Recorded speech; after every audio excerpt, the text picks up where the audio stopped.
स्वागत है और अब उत्तराखंड की खबरों का रुख करेंगे। मुख्यमंत्री पुष्कर सिंह धामी सोमवार को हरिद्वार दौरे पर रहे, जहां उन्होंने कनखल स्थित प्राचीन दक्षेश्वर महादेव मंदिर में साधु संतों के साथ विधि विधान से रुद्राभिषेक, हवन और पूजन कर प्रदेश की सुख समृद्धि की कामना की। मंदिर परिसर में मुख्यमंत्री के आगमन को लेकर विशेष धार्मिक उत्साह देखने को मिला। मुख्यमंत्री पुष्कर सिंह धामी ने कहा कि वो भगवान भोलेनाथ की नगरी में आगामी 2027 में कुंभ मेला दिव्य और भव्य हो, इसकी कामना करने के लिए आए हुए हैं। उन्होंने कहा कि कुंभ को भव्य, दिव्य और सुरक्षित रूप देने के लिए आवश्यक कदम उठाए जा रहे हैं और साथ ही सीएम ने बीजेपी के नए राष्ट्रीय अध्यक्ष नितिन को बधाई देते हुए कहा कि उनके आने से युवाओं में जोश है और निश्चित रूप से पार्टी को और मजबूती मिलेगी।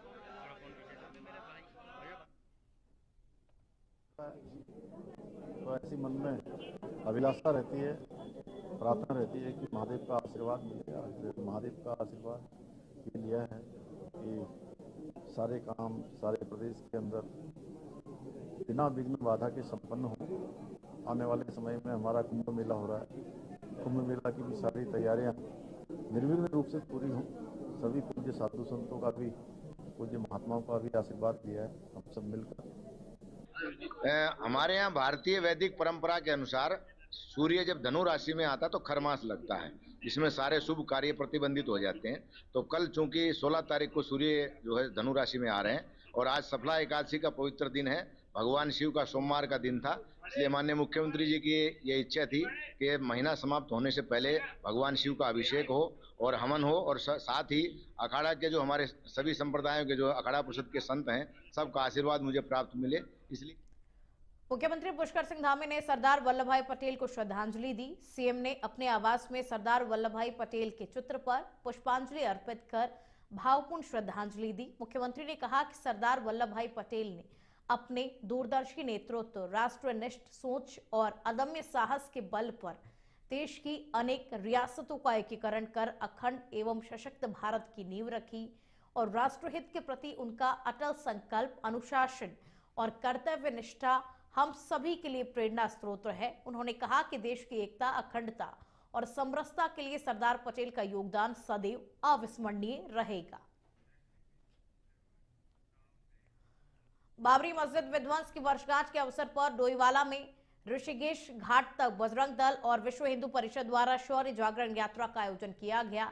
यात्रा में बड़ी संख्या में सनातन धर्म प्रेमियों ने उत्साह के साथ में भाग लिया। इस दौरान निकाली गई आकर्षक झांकियों ने लोगों का ध्यान खींचा, जिनमें ऑपरेशन सिंदूर पर आधारित झांकी, भारत माता की झांकी और हनुमान जी के विशाल स्वरूप विशेष आकर्षण का केंद्र रहे।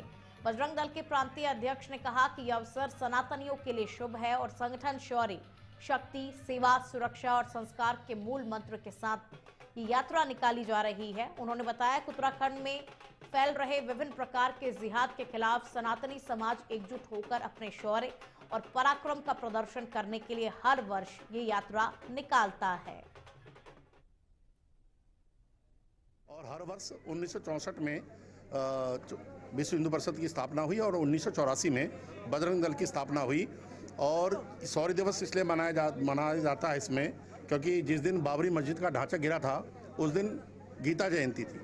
तो भगवान के कर्म के अवतार श्री कृष्ण के रूप में इसको शौर्य, शक्ति, सेवा, सुरक्षा और संस्कार, ये बजरंग दल के हमारे 3 सूत्र हैं जिनके द्वारा सेवा, सुरक्षा और संस्कार। तो संस्कार में, सेवा में, हर चीज़ में समर्पण, त्याग जो है वो सब आज देखने को मिलेगा और बड़े मनोविवेक से हमारे युवा संस्कृति की ओर जुड़ रहे हैं, ये विशेष बात है। अब विधर्मियों को ये एक संदेश देना चाहते हैं इस यात्रा के कारण के वजह से संकल्प लेकर के कि हम किसी से कम नहीं है। हमारी बेटियों की तरफ नजर उठाने की जरूरत नहीं है। हमारी बेटी दुर्गा भी है, काली भी है और पद्मावती भी है। हमारी बेटियां ये नहीं है कि वो 36 टुकड़ों में वापस आएंगी। तो ये एक संदेश मैं इस माध्यम से देना चाहती हूँ कि अब हमारी बेटियों पे नजर उठाने की कोई आवश्यकता नहीं है और अगर देखोगे तो तुम्हारी आंखें फोड़ दी जाएंगी। यही हमारा बजरंग। अब खबर चमोली के नारायणबगड़ प्रखंड से है, जहां नाखोली गांव निवासी नेत्रपाल सिंह गुसाई के भारतीय सैन्य अकादमी के पास आउट होकर लेफ्टिनेंट बनने पर गांव और पूरे क्षेत्र में खुशी की लहर है। शनिवार को देहरादून में आयोजित पासिंग आउट परेड में उनके माता पिता, दादा और परिजन मौजूद रहे, जहां बेटे कि सैन्य अधिकारी बनने का क्षण परिवार के लिए गर्व का पल रहा। नेत्रपाल की प्राथमिक शिक्षा नारायणबगड़ में हुई, जबकि इंटरमीडिएट की पढ़ाई उन्होंने मुजफ्फरनगर से की। उनके पिता दलीप सिंह गुसाई मुजफ्फरनगर के सरकारी अस्पताल में फार्मासिस्ट है और माता कमला देवी गृहिणी है। एनडीए के माध्यम से IMA पहुंचे नेत्रपाल ने मेहनत से ये मुकाम हासिल किया।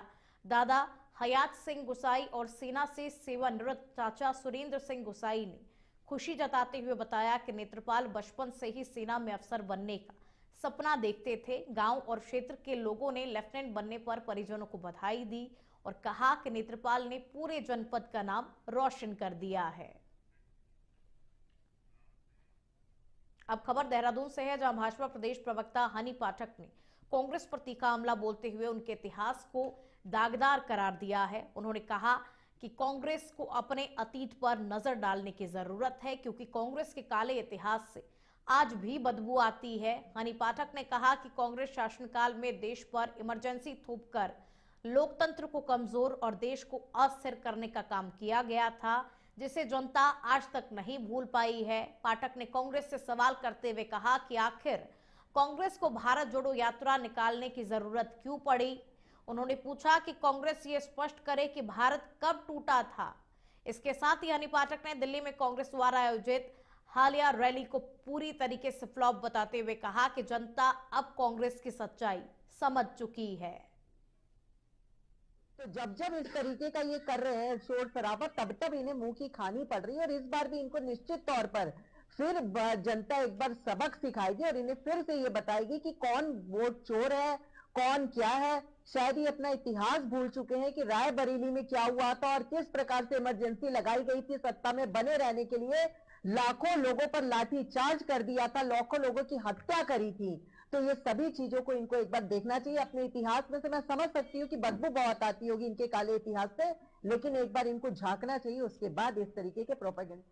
चमोली जिले के पोखरी ब्लॉक के गिरसा गांव इन दिनों गुलदार और लंगूरों के आतंक से ग्रामीण दहशत में है। ताजे मामले में गुलदार ने जंगल में घास चर रही 7 बकरियों और एक बछड़े पर हमला कर दिया, जिसमें 2 बकरियां मृत अवस्था में मिली हैं, जबकि 5 बकरियां अब तक लापता है। वहीं झिलौटी गांव के मष्टगांव तोक में भी दिन दहाड़े गुलदार ने एक बछड़े को मौत के घाट उतार दिया। लगातार हो रही इन घटनाओं से ग्रामीणों में डर का माहौल बना हुआ है। सूचना मिलने पर केदारनाथ वन्य जीव प्रभाग की नागनाथ रेंज की टीम मौके पर पहुंची, घटनास्थल का जायजा लिया। पीड़ित पशुपालकों ने वन विभाग से मुआवजे की मांग करते हुए जंगली जानवरों के बढ़ते हमलों को रोकने के लिए ठोस कदम उठाने की अपील की है।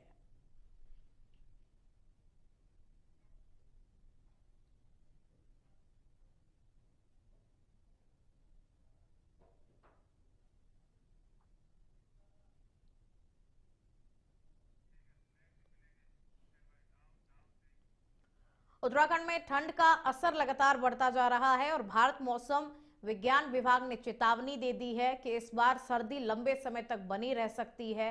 हालांकि दिन के तापमान में हल्की बढ़ोतरी संभव है और फिलहाल प्रदेश में शीतलहर जारी है।